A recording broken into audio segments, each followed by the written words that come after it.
We all have things that increase our score, little things that we do that screw our game up. I'm going to run you through 17 things that you do wrong and how to fix them to 10x your golf game without even hitting a golf ball. The first negative habit people have is that we hit a shot that we didn't intend to hit and then we just leave it at that thinking that we suck. What you can do to eliminate this is to replay a good shot in your mind the way you had envisioned it, and replay that in your mind just for a few seconds after your shot, standing next to the tee while someone else is hitting, so that you imprint on your mind the shot you actually wanted to hit. So by the end of 18 holes, by the end of a month, you've seen in your mind and in reality more good shots than bad shots. There's something a lot of us do not do, and that's resetting when we're not comfortable or something feels off. Can be your glove feeling wet, can be something poking you in the glove, can be something in your shoe, one shoelace being tighter than the other. It could be anything. You think, oh well, I'm not good enough to reset, so I'm just going to go with it, it's fine, and then you duff the shot. People think it's going to take more time to reset and just go through the process again. You know what takes more time? Hitting more shots. So if you hit a bad shot, now you're angry, you hit another bad shot, and actually you play over a longer period of time, taking more time. If you reset, you hit a good shot, you actually reduce the amount of time you take on the golf course.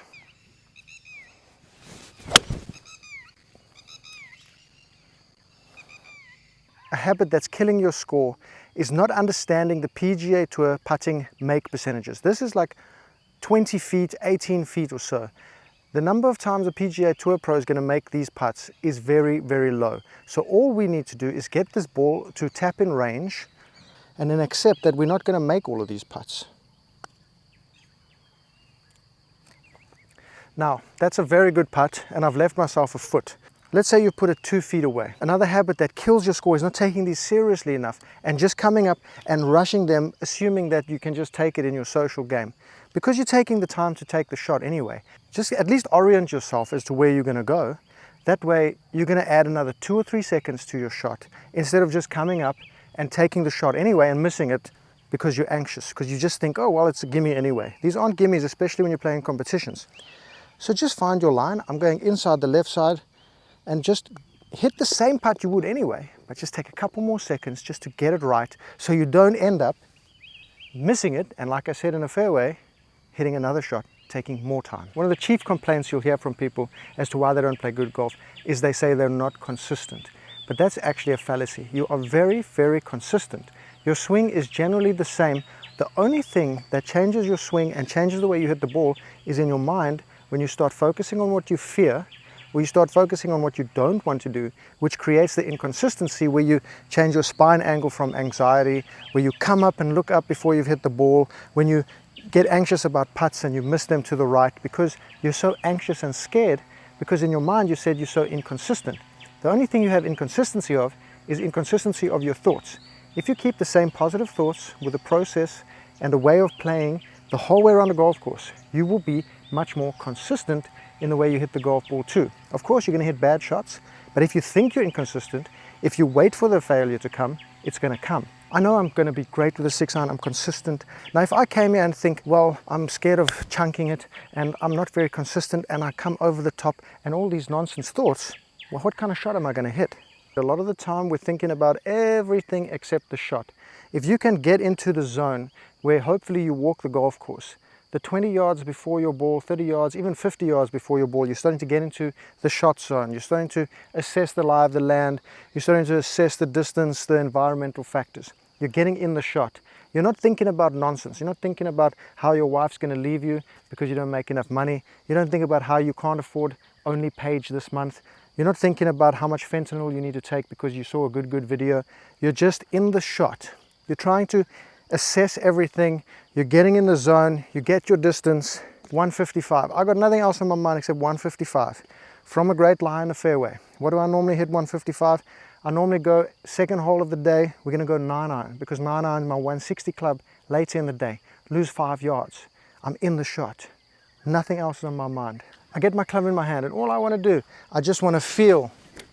Nope, you see, I don't like that. There. I want to feel myself clipping the turf. Now I'm ready for the shot. I find my target. I hit a pretty straight shot with a 9-iron. So I find my aiming line in front of my ball to aim my club face up to. Aim my feet up to that line. I know this is going to be a great shot. And it is absolutely in the hole. Damn, honey. One of the least talked about things that you can really do quickly to play better golf and do anything is to get rid of any victim mentality. It's not a nice thing to say, and people often tune out when you say the word victim mentality, but a lot of people see the world against them. They see everybody else has more talent, more money, more ability, more whatever, more time. We all have the same amount of time. We're all born out of the womb not swinging a golf club. You can do anything you want to do on the golf course. You can do anything you want to do, but you have to get rid of the idea that you are somehow underprivileged or unable to do anything. Don't blame other people for things that go wrong. Now you see, that's my caddy's fault. The gigantic error and a habit that we may all have is that we think we have to be perfect all the time, and we're supposed to be hitting perfect shots like the PGA pros do every single shot. This is just not going to happen. Even for a PGA pro, you're going to hit bad shots. If you can accept that and make that part of your mentality, where you understand a bad shot's going to come, and all it does is create an opportunity to show off how good you are at escaping those problems, man, you're going to play much better golf. Much better golf. It's a non-stop problem-solving equation. It never stops. There's no destination in golf.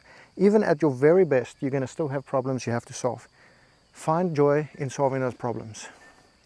Now let's say we hit a very bad shot.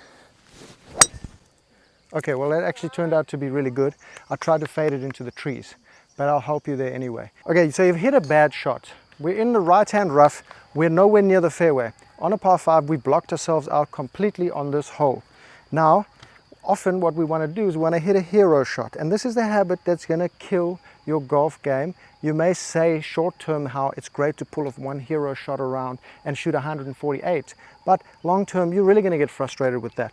So the best thing you can do is eliminate the need for a hero shot, also known as a stupid shot, after a bad shot. Get the ball back into play with what you can see in front of you, rather than hitting the hero shot. The other aspect of a hero shot, let me just consult my notations. When you have a hero shot, just think about the best case scenario after you pull off that hero shot. Best case scenario, I pull off that shot. Then what? What then?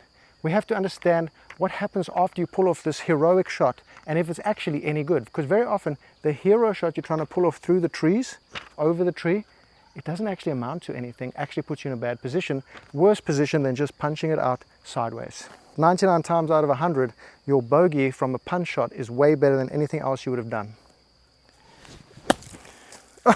Now let's compare that to our favorite distance, which is a 9-iron to 100 yards where I can hit a perfect 56 degree, no partial shot, getting as close as I can to the water, nothing outside of my comfort zone. I want 100 to 120 yards into this hole, and that's going to give me a good chance of saving this hole.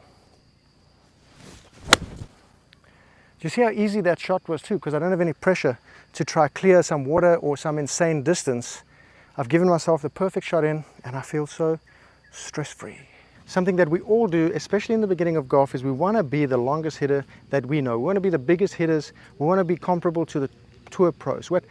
It's a bit difficult to do that. So try not to use your ego distance. Try use the distance you hit the ball most of the time. That's the best way to plan your way around a golf course, so that you can actually leave the ball in a place you know the distance. So you don't have to try overextend yourself or try prove to yourself how long you hit the ball.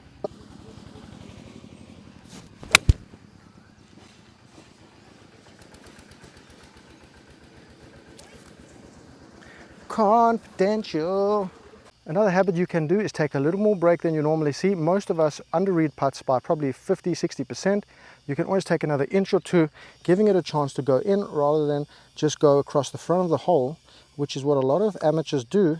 That makes you very frustrated, because to watch it go in front of the cup like this makes you feel weak, impotent, no good.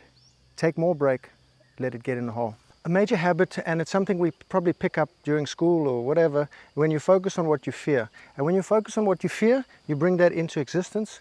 We have big bunkers there in front of us, big ass mother-loving bunkers. We don't want to go in them. We fear them because you're going to have a long shot from deeply under the green. So what we have to do is eliminate what we fear. Don't think about what you fear. Think about what you want to do instead. All these bunkers are short of the green or in line with a pin. So I take one more club that guaranteed even a mediocre strike is going to clear those bunkers, easy peasy lemon squeezy. The other thing you could do is just misdirect yourself. Hit the ball away from the danger instead of taking it on, and focus on what you want to do on the left side of the green or over the back of the green. Focus on what you want to do and not on what you fear. The more you focus on what you fear, the more it's going to come into existence, the higher your scores. Just do that. Not even hitting a golf ball, change your life. Got an extra club here, going to go over the pin to the back edge, easy game.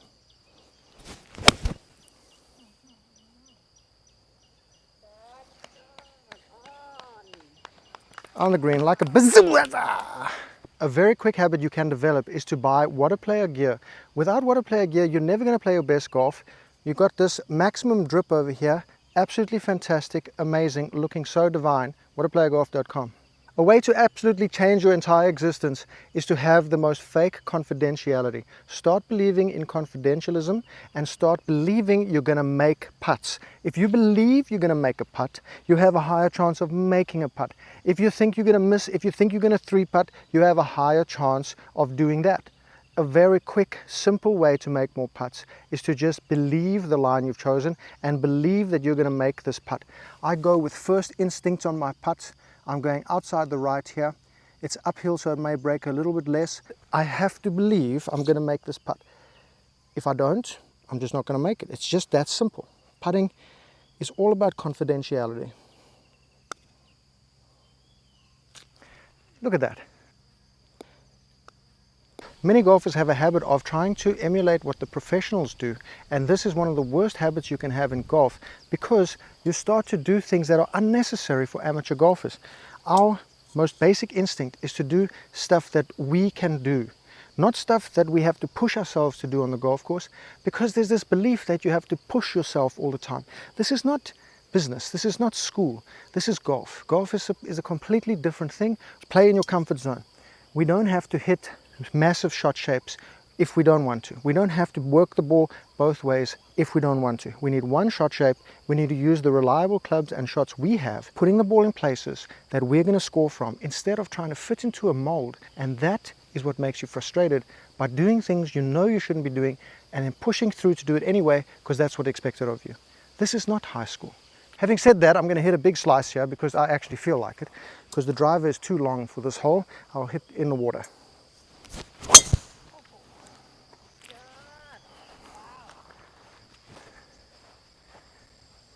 Now here's a quick one you can implement immediately. Start learning this and implementing on every shot. It's going to serve you so well to get you down into the low 80s, into the 70s.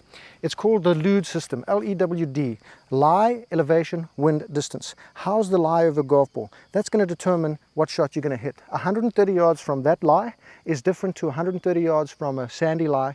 It's different from 130 yards from a deep, rough lie. It's different on top of grass or sitting down in the grass. The lie determines the shot. Then you look at elevation. This is a 131 yard shot playing 136 yards because the green is above us. Then you look at wind. The wind is slightly into us off the left, probably hurting us by maybe 1 or 2 yards. It's a very light breeze. So we have to take that into consideration. So the distance now is playing 136 plus 2 for that wind, 138.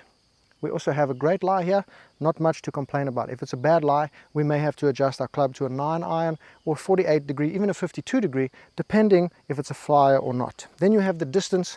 That's the final factor, which we calculated at playing about 138. So I'm going to take my pitching wedge instead of what I would normally hit here, a 48 degree. So that changed my club. Instead of just looking at 131, taking a 48 and leaving it well short like a muhu. So we hit the pitching wedge. One more club than usual. And there we go with an absolute beauty right on the green.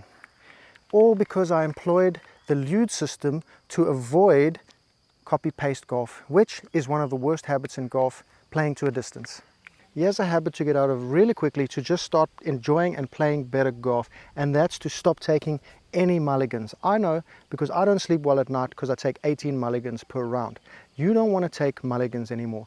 The more mulligans you take, the more your conscience knows that you've been taking retakes, and knowing that your scores don't actually count means that you're going to have stress. And when you have stress, you're just not going to enjoy it. You're going to start anticipating bad shots because you know you can take a mulligan. But if you don't take mulligans and you count your full score, you actually start to realize, and you start to prove to yourself you're good enough not to use mulligans. When you don't use mulligans, you put in a real score, you feel much better, and you start to see those scores come down way more because your confidentiality grows, knowing that you don't need them. You can come back from anything. But constantly taking mulligans just proves that you're losing all the time. And I mean, I really believe this is the biggest one. Stop taking mulligans. Okay, here we go. A little bit left to radar. Little left to radar. Down the hill ski. Oi. Can I take a mulligan?